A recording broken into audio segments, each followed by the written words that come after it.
Hey friends, and welcome back to another Soup and Bread of the Week video. I have a couple St. Patrick's Day themed recipes for you today.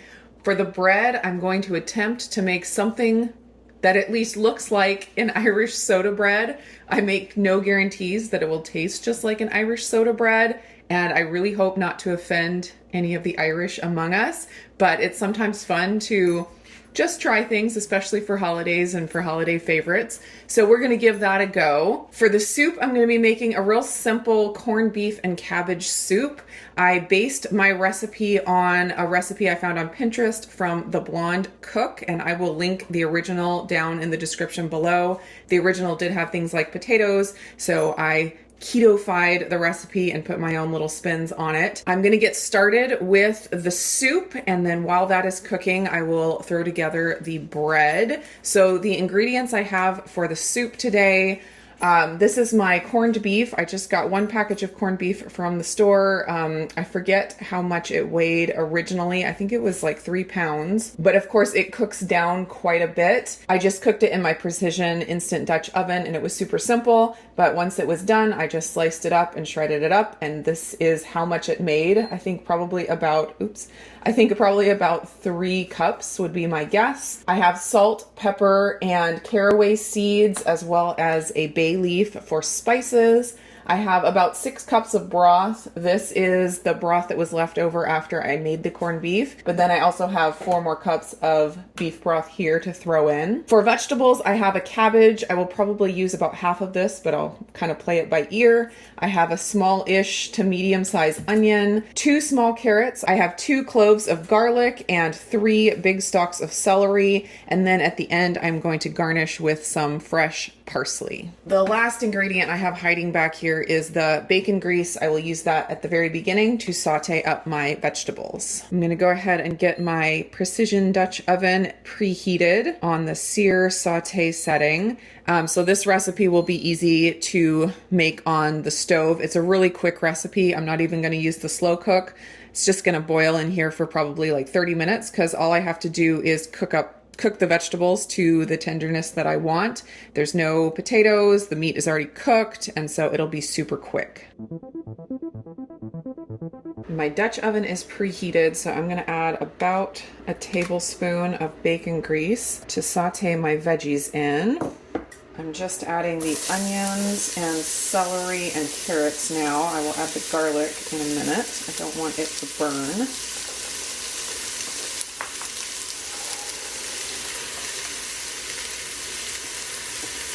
I'm gonna let this saute probably for 5 minutes or so until the onions start to become translucent. Now I'm gonna add in the garlic and 1 teaspoon of whole caraway seeds. I love caraway. And I'm just gonna let these saute until I can kind of start to smell them. You don't wanna burn the garlic, just wanna get it fragrant.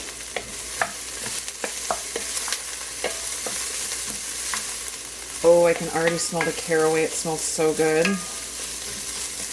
I'm gonna throw in my bay leaf. I'm gonna go ahead and add in my teaspoon of salt. I know that the corned beef is gonna be salty probably, so I didn't want to add too much salt, but I may adjust it later on when I taste.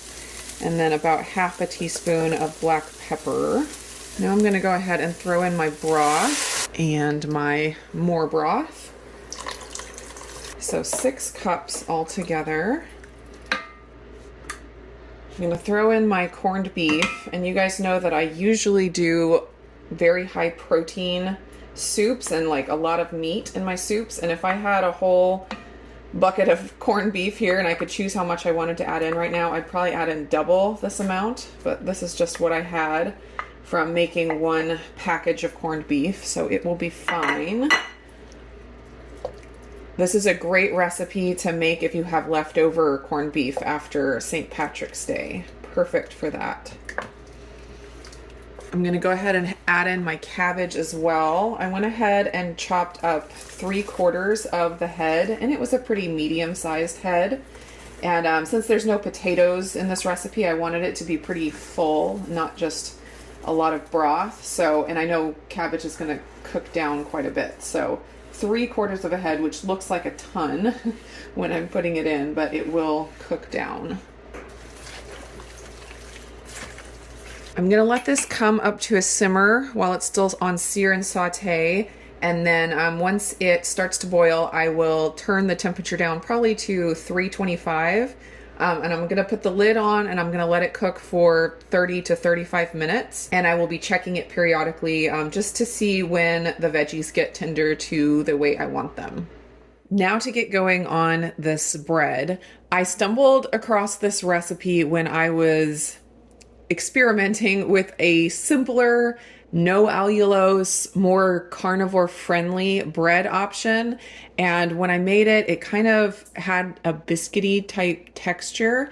And I thought for the Irish soda bread, that's the texture you're kind of wanting to go for. It's kind of almost like a drop biscuit texture. And so I thought this would be a good base of a recipe. So it's very simple. And of course, I attempted putting baking soda into the bread to make it a soda bread. And I experimented with several different iterations with the baking soda. And I found that baking soda did not give me the type of texture that I wanted for this bread. It was pretty interesting. It actually took away the doughy, biscuity texture and made the batter really airy, which is a good thing, but then it also made it really spongy where it was you squeeze it and it pops right back up to the same shape. So I couldn't find a way to get the baking soda in the bread and get a consistency that I liked, but I did find a way to get baking soda on the bread. I'm gonna brush the top with a mixture of ghee and baking soda.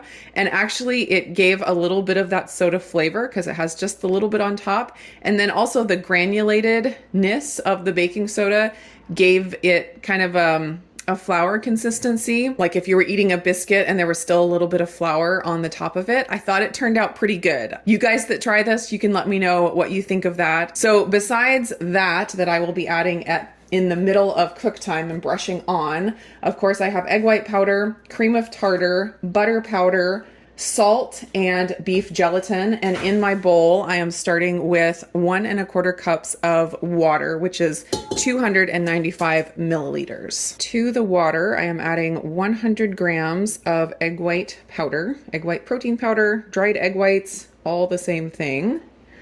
100 grams. And then I am adding 2 tablespoons of beef gelatin, and that is 20 grams. 1 teaspoon of salt and 1.5 teaspoons of cream of tartar. All right, I am going to whip this up starting on low, gradually move the speed to high, and then whip it for 3 to 5 minutes until it's very thick. While that is mixing, I'm going to turn my oven on to 400 degrees.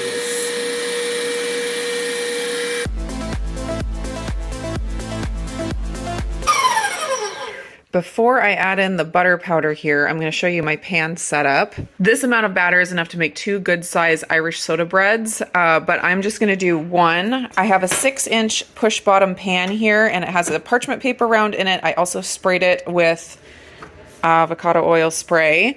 And then instead of making 2 of those, I decided I'd use the rest of the batter to make some of these. They're kind of hot dog buns, or like mini hot dog bun shapes. They're kind of like Twinkie size actually. But this is the size I was making when I was experimenting with the carnivore-ish bread, and they turned out really well, like biscuits, like salty biscuits. They were so good. So I'm going to do half like that, half in here. I did want to mention that I'm making like a plain version of an Irish soda bread. There's a lot of different versions, some that are sweetened, some that have currants and different things added. Also, I was thinking that this would be interesting to try with buttermilk powder instead of the butter powder, because buttermilk is a traditional ingredient in Irish soda bread. I haven't experimented a lot with the buttermilk powder yet. I don't know if it works exactly the same as the butter powder. So I'm just going with butter powder this time because that's what I've tried before and that worked, but that would be an interesting experiment to do. I'm gonna go ahead and add in my 1/4 of a cup of butter powder. That's 24 grams. And then I'm just gonna mix it just until it's mixed in. I don't want to whip it at this point.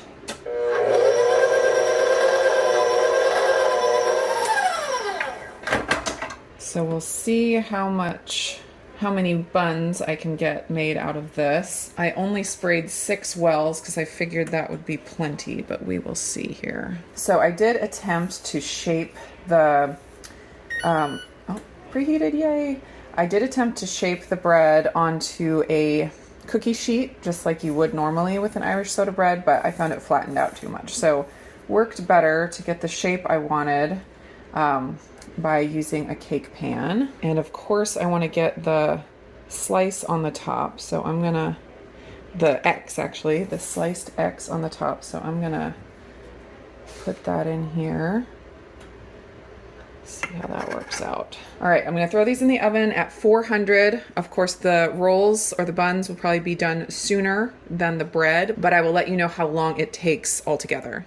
While the bread is baking, I am going to get my ghee and baking soda mixed up. I'm just gonna do 2 tablespoons of ghee. I'm gonna get that completely melted and then stir in half a teaspoon of the baking soda, and I'll just use a basting brush to brush it on in the middle of baking time. 1/2 teaspoon.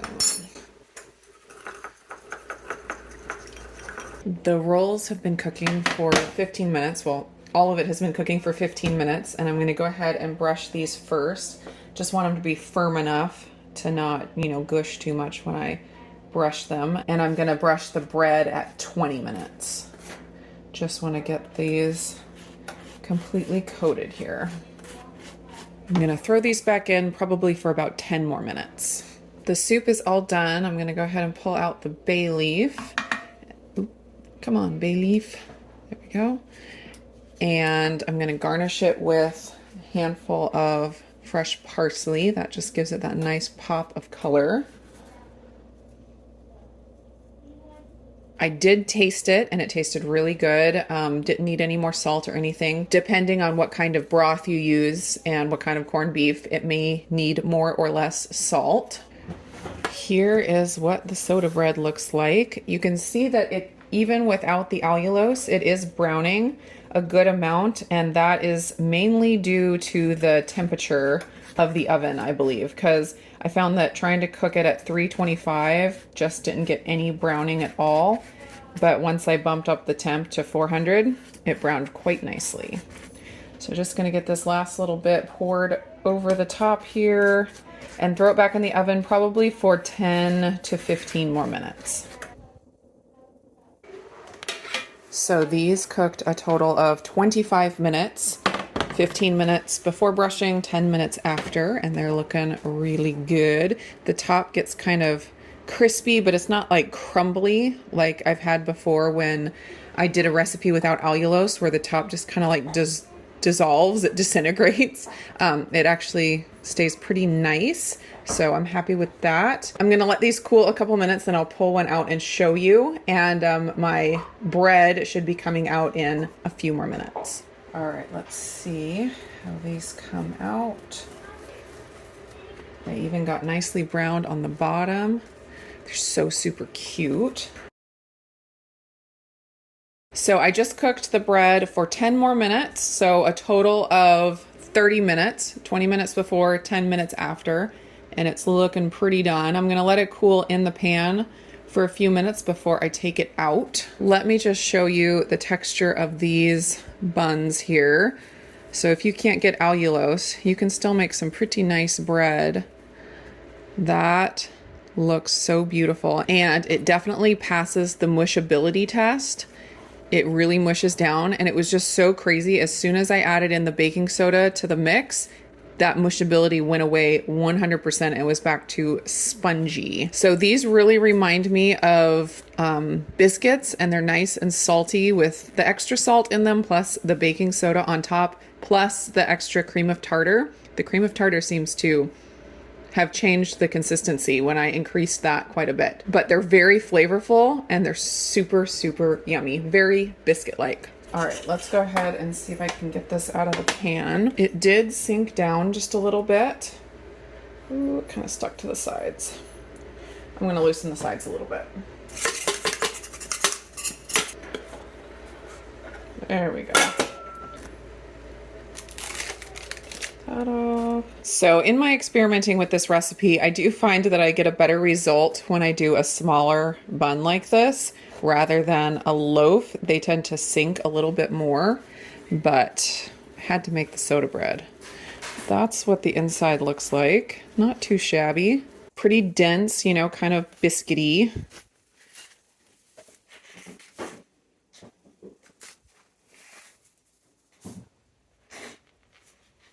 All right, I'm gonna get a bowl and do a little taste test with a dip of the bread. Ooh, that looks so good. Do a little taste here. Yum. Super, super good. The saltiness of the bread and then the flavor from the corned beef and the caraway seeds, absolutely delicious. Definitely getting us in the St. Patrick's Day mood with these recipes. Thanks so much for hanging out in the kitchen with me today. Hope you guys enjoyed the recipes. You can find links to printable versions down in the description below.